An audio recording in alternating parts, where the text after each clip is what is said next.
నువ్వు తీసుకునే నిర్ణయాన్ని బట్టి దేవుడు తన ప్రణాళికను మరో స్టెప్ నీకు ముందుకు తీసుకొని వస్తాడు. తన ఉద్దేశాన్ని బయలుపరుస్తాడు. ఆదిలోనే హంస పాదైతే, ప్రారంభంలోనే నువ్వు విరిగి నలిగిపోతే, అబ్బో అని విసుగు చెందితే, ఆయాస పడితే, ఎందుకు ఈ జీవితం అని అనుకుంటే, ప్రియుడా, నిన్ను దేవుడు ఎన్నటెన్నటికి పరిశోధించనేరడం. పరిశోధించడానికి ఆయన ముందుకు రాలేడు. కారణము నీవు సహకరించనందున, నీకట్టి మనస్సు లేదు కాబట్టి. అందుకే నేను చూపించు పర్వతములలో అన్నాడు. ఎప్పుడు అంటే నువ్వు నీ బిడ్డను తీసుకుని మోరియా దేశం దాకా వస్తే అక్కడ నేను చూపించే పర్వతాలలో ఒకదాని మీద నీవు బలి అర్పించాలి.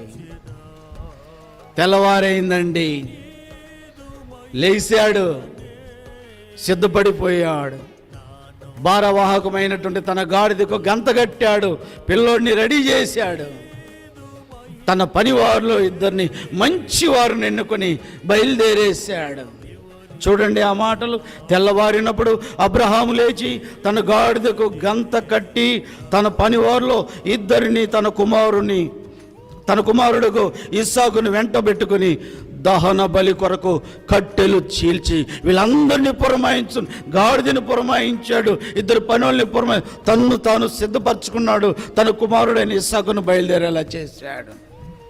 తరువాత గమనించాలి, కట్టెలు చీల్చి అంటే సగం బలి అర్పణ దేవుని చిత్తం ఇక్కడే అర్పించేశాడు. అసలు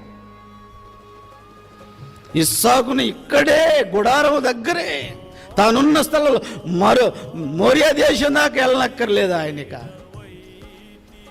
ఇక్కడే అర్పించేశాడు అనిపిస్తుంది. ఎలా అంటావా? ఇదిగో కట్టెలు చీల్చి. మోరియా దేశంలో కట్టెలు ఉండవా?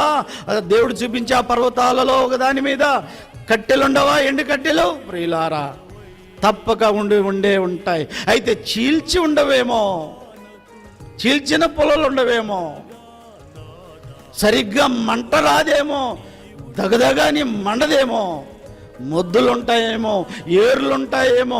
అదేదో ఇక్కడే చీల్చి బాగుగా బలిపీఠం మీద పేర్చి బాగుగా దహన బలి బాగుగా మండేలా చేయడానికి ఇక్కడే చీల్చేశాడు. అక్కడ ఎతుకులాడుకోవాల్సి వస్తుందేమో, అదేదో ఇక్కడే సిద్ధపడదామని.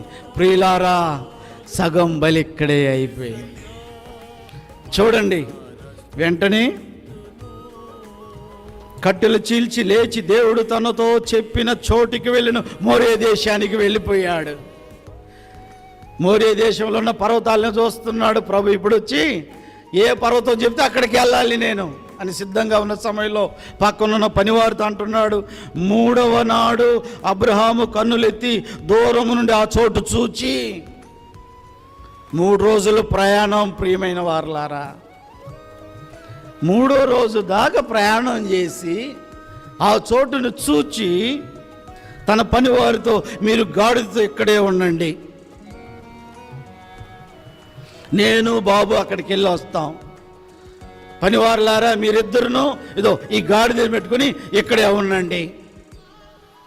అమ్మాయ్యా, ప్రియమైన సహోదరుడా, ఈ 3 రోజులు తన కుమారుణ్ణి నడిపించుకొనో లేక భుజానేసుకొనో లేక గాడిద మీద కూర్చొని ఈ 3 రోజుల ప్రయాణం ఎంత భయానకమైనదో తెలుసా?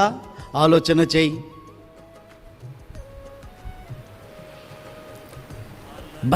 బహు భయానకమైనటువంటి పరిస్థితి. ఆ 3 రోజులు కొత్తలాడిపోయి ఉంటాడేమో మనిషి. చూడండి, ఒకవేళ ఇదిగో నీ బిడ్డని తీసుకుని ఇక్కడున్న బలిపీఠ మీద అర్పించాయంటే తత్క్షణమే ఒక రకమైన ఆవేశానికి లోనై, ఏందయ్యా ఇచ్చినట్టు ఇచ్చి మరలా అడుగుదా, ఇదిగో తీసుకొని